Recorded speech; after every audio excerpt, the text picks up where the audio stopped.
ke Assalamualaikum warahmatullahi wabarakatuh. Sebelumnya perkenalkan, nama saya Dewi Ferdianza dengan NIM 2450501011111026. Di sini saya nomor absen 9 dari kelas K mata kuliah ilmu reproduksi ternak dengan dosen pengampu Ibu Profesor Nurul Ismaili. Nah, di sini saya akan menjelaskan tugas presentasi dengan tema efisiensi reproduksi.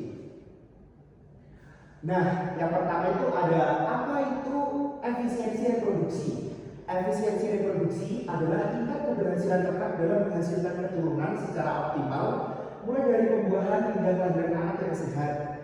Efisiensi ini menentukan seberapa cepat dan banyak ternak dapat bereproduksi, sehingga semakin tinggi efisiensinya, semakin baik reproduktivitas peternakan.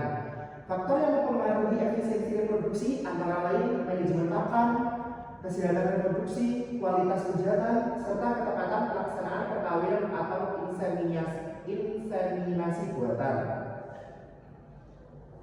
Nah, yang selanjutnya adalah perhitungan efisiensi reproduksi pada berbagai ternak. Yang pertama ada ternak sapi, kerbau, dan kuda.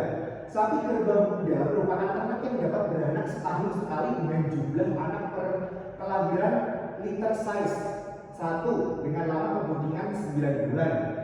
Maka paling lambat 90 hari atau 3 bulan, ternak sudah bunting atau pada hari ke-60 setelah melahirkan harus sudah dikawinkan dan jadi. Dan yang selanjutnya ada kambing dan domba.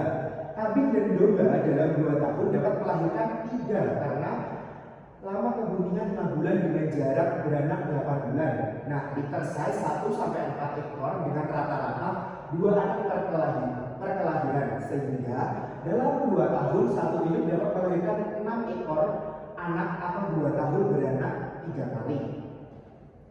Selanjutnya yang ketiga ada babi. Nah, babi dalam 2 tahun dapat melahirkan 3 kali dengan lama pembuntingan 3 bulan, 3 minggu, 3 hari.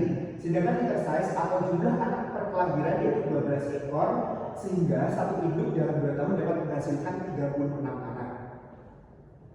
Nah, selanjutnya ada keempat yaitu kelinci. Kelinci mempunyai lama pembuntingan rata-rata 35 hari, sehingga umumnya kelinci dapat beranak 5 kali dalam setahun dengan rata-rata litter size 5-15 ekor per kelahiran atau rata-rata hidup 12 ekor, sehingga dalam 1 tahun kelinci dapat menghasilkan anak kurang lebih 60 ekor. Yang selanjutnya ada faktor-faktor yang mempengaruhi efisiensi reproduksi. Yang pertama ada fisiologi reproduksi ternak. Kondisi fisiologi ternak yang baik akan menyebabkan ternak dapat menjalani fungsinya secara maksimal dalam hal tumbuh dan bereproduksi. Kondisi yang mempengaruhi fisiologi adalah faktor genetik, kondisi tubuh, dan lingkungan. Yang kedua ada manajemen reproduksi. Selain kondisi fisiologi, hal lain yang juga mempengaruhi adalah manajemen pemeliharaan, manajemen pemberian pakan, manajemen perkawinan, manajemen kebuntingan, partus, dan pemeliharaan pedet. Semakin baik manajemennya, maka efisiensi reproduksinya juga semakin baik. Yang ketiga ada sumber daya manusia. Nah, peningkatan nilai efisiensi reproduksi tidak terlepas dari manajemen peternak maupun inseminator. Peternak dan inseminator harus jeli melihat tanda-tanda birahi yang tepat pada ternak, sehingga ternak dapat dikawinkan tepat waktu. Selanjutnya ada keterampilan inseminator dalam melakukan deposisi semen pada saat mengawinkan juga sangat penting. Mengapa penting? Karena akan mempengaruhi keberhasilan perkawinan. Nah, yang di sini selanjutnya ada cara-cara meningkatkan efisiensi reproduksi. Yang pertama atau yang nomor 1 yaitu pengaturan perkawinan. Misalnya ada kambing 2 bulan setelah birahi, pertama dapat dikawinkan kembali untuk mendapatkan jarak beranak 8 bulan. Yang kedua, perkawinan dilakukan dengan menggunakan pejantan unggul dengan teknik kawin alam atau inseminasi buatan.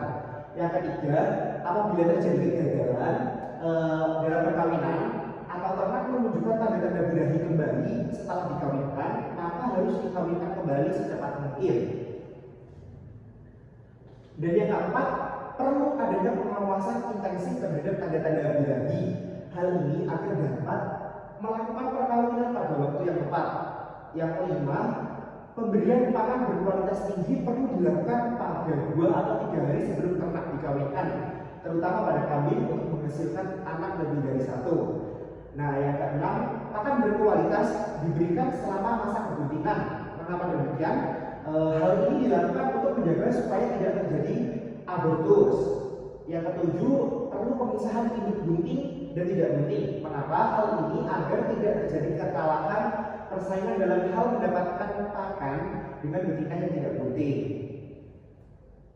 Nah, yang selanjutnya yang ke-8, induk yang sudah siap beranak ditempatkan di kandang melahirkan yang hangat dan kering, serta perlu mendapatkan perhatian yang intensif untuk menghindari kematian ternak tersebut. Yang ke-9, anak yang lahir diupayakan mendapatkan kolostrum dan susu dari induknya. Bisa didapat dari induk lain atau susu buatan. Dan yang terakhir, nomor 10, lakukan pencatatan atau recording yang tertib. Yang selanjutnya adalah pengaruh efisiensi reproduksi di dalam keberhasilan usaha peternakan. Dengan demikian, usaha peternakan tersebut dapat dikatakan berhasil dalam melaksanakan manajemen usahanya. Sebaliknya, jika dalam sebuah usaha peternakan efisiensi reproduksi itu rendah akibat pengaturan manajemen perkawinan yang kurang baik, maka akan mengalami banyak kerugian, mulai dari kerugian biaya pakan, pemeliharaan, tenaga kerja, dan waktu yang telah kita laksanakan. Nah, yang selanjutnya ada pengaruh efisiensi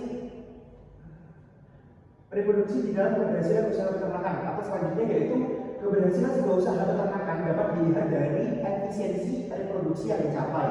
Contohnya, pada usaha peternakan sapi dengan masa kebuntingan 9 bulan, maka dalam waktu 1 tahun, sapi induk harus menghasilkan 1 ekor pedet dan paling lambat 60 hari setelah melahirkan sudah harus dikalikan kembali dan transaksi berhasil. Pada kambing dengan jarak beranak 8 bulan, maka dalam waktu 3 tahun dapat beranak sebanyak 3 kali dengan kelahiran 2 sampai 3 ekor.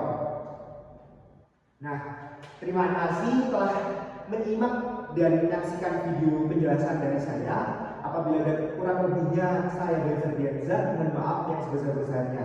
Wassalamualaikum warahmatullahi wabarakatuh.